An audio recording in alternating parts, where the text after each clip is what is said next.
Ayan, good morning mga kalola. Ito na naman po ang inyong Lola Dayan na nagsasabi ng magandang buhay po sa inyong lahat. Isang araw na naman nakpakikibaka mga kalola, at dahil nga tuwing umaga ay ganitong ating gawa, muna tayo ng ating mga paninda mga kalola. I-ready muna natin lahat ang ating mga paninda bago ang lahat. Ayan nga, at hinahanda ko na. Kasi ginagaya ko na talaga ito mga kalola bago ako mag-umpisa ng aking panibagong gawa. Ito talagang una kong ginagawa sa umaga, ang mag-ayos ng aking mga paninda. At dahil halo-halong ang ating mga malakas na paninda ngayon mga kaloya, kaya tinya-check ko kung tama pa yung ating mga baso na gagamitin bago tayo magluto ng ating mga halo. At syempre mga kalola, kailangan din malinis ang ating tindahan, lalong-lalo na kung ang tinitinda natin ay mga pagkain, para naman hindi nakakaano sa mga customer natin mga kalola na bumibili ng ating mga paninda. Ganito ako tuwing umaga mga kalola, magpupesto muna ako ng aking mga paninda, linis-linis muna bago tayo magluto ng ating ikabubuhay naman sa pangtanghalian.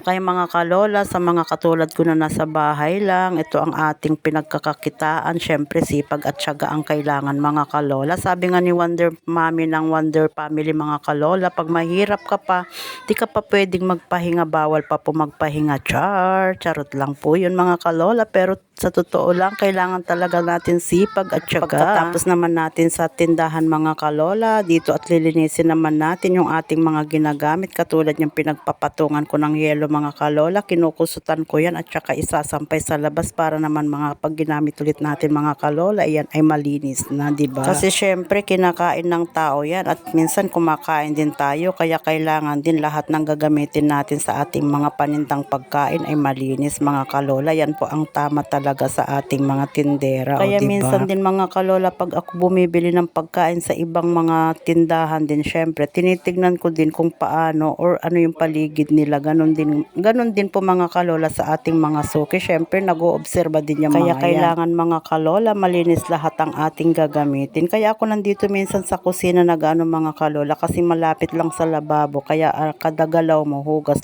lang, ganyan lang mga mahirap kalola. Din kasi mapintasan ka ng mga customer mo, mas maganda pa rin yung mapuri ka. Ganun po yun mga kalola. Yan lang po ang tips ko sa inyo mga kapwa ko tindera na nagtitinda ng mga pagkain. Kailangan talaga malinis ang ating mga tinitinda. At dahil nga sa sobrang init ng panahon ngayon mga kalola, kaya gustong gusto ko nang maligo. Kaya lang nga kahit papano naman, unahin ko muna ipwesto ang aking mga paninda. Ilabas ko lang muna lahat para naman mamaya ay pag okay na ay paupo-upo na lang tayo. Sa gabi naman mga kalola, bago ko itago yung aking mga halo-halo na yan na panghalo, nililinis ko na rin yung istante, kaya sa umaga pwesto na lang ako ng pwesto. Ayan mga kalola, at ilabas na nga natin yung ating mga natirang panghalo kahapon, dahil yan ay ating iinitin.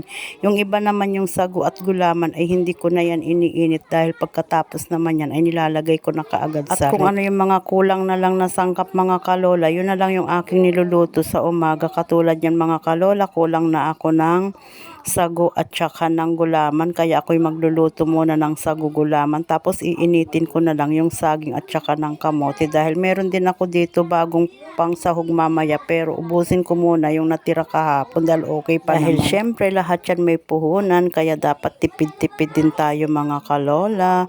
At syempre dahil na rin sa ating pagluluto at sa mga ano natin dyan na mga kailangan natin, luto-luto lang muna. Ayan, ngayon sabi ko sa inyo, dahil kakapusin na ako ng gulaman, kaya kailangan ko nang magluto ng bagong gulaman, at kulay dilaw nga po yung aking napili ngayon mga kalola. Pakukuluan lang muna natin yan mga kalola, lagyan lang natin ng konting asukal para kahit naman papano ay magkaroon na siya ng lasa, kasi pag paminsan mga kalola, mas masarap pa rin yung niluluto ng may lasa, na para pag inilagay mo sa halo-halo, bukod sa lalagyan mo din siya syempre ng gatas at asukal, yung mga halo ay meron ng lasa para masarap para sa mga customer natin mga kalola. Dahil medyo tanghali na nga mga kalola, yan luto na yung ating gulaman, ay magsasaing na rin. Ay sasabay ko na rin yung ating pagsasaing para mamaya pagkatapos ko dito sa kusina ay tapos na lang talaga lahat mga kalola.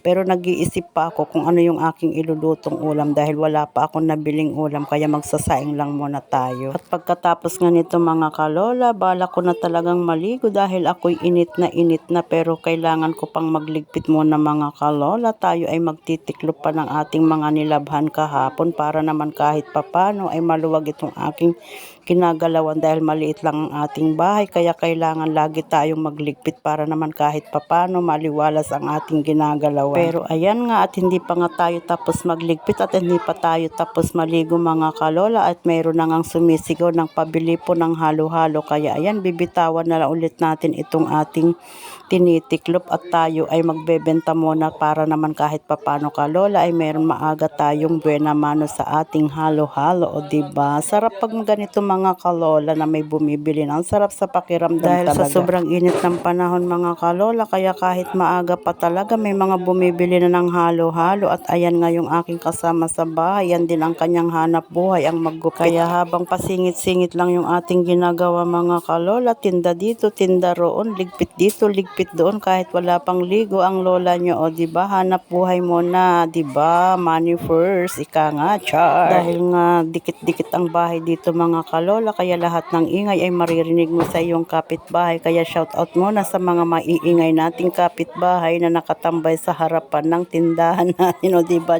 char lang mga kalola, okay lang yan, basta't importante nag-i-enjoy tayo mga magkakapitbahay. At ito ang sikreto ng masarap na halo-halo mga kalola, ang ating panghalo na gatas. Meron tayong pang toppings na langka at syempre bukod sa langka meron din tayong pang toppings na gatas na ube para hindi na tayo gumamit ng ube na niluluto pa. Mas masarap ito mga kalola, kahit subukan nyo mga kalola, kaya sineshare ko sa inyo ito. Masarap itong ube na gatas na to na pang toppings kasi parang nagdadagdag siya ng creaminess dun sa ating halo-halo bukod sa gatas na malabnaw mga kalola. Ayan, at medyo hirap nga siyang tumulo dahil nilagay ko sa rep yan kahapon, kaya nagtumigas siya ng konti, kaya ganyan siya mga kalola. Pero tsaga-tsaga lang, basta't ituwad mo yan, lalabas din yan, char. O diba, ang saya ng lola nyo dahil hindi pa tayo tapos maggayak pero meron na tayong buena mano, 2 halo-halo agad. O diba, sana maubos ito mga kalola at magkaroon na naman tayo ng pang-rolling bukas. Sa lahat ng hanap buhay mga kalola, kailangan lang natin ng sipag at tiyaga. O ayan, o diba, sarap. Enjoy your halo-halo mga suki. Sana hindi kayo magsawa sa aking panindang halo-halo. Bili-bili na kayo mga kalola. O diba, ganun lang mga kalola ang ating buhay. Kaya itong na-miss ko mga kalola nung ako'y nagbakasyon, iniisip ko din kung saan na sila bumibili ng halo-halo. At sabi nga nila pagbalik ko, ay salamat nandito na si Ate Dayan at nang magtitinda na lang ulit ng halo-halo.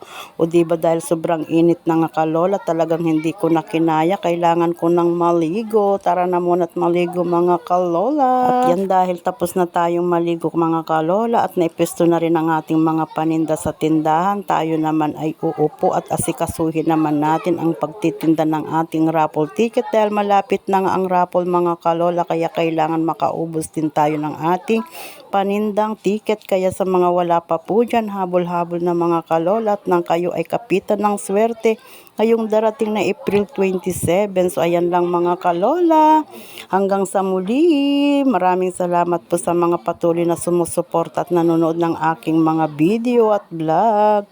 Mahal ko kayo mga kalola. See you again on my next vlog. Love you all. Diba? Bye-bye. Tinda-tinda muna tayo ng ating raffle ticket. Sulatan natin yung mga bumili para naman sila ay kapitan din ng swerte.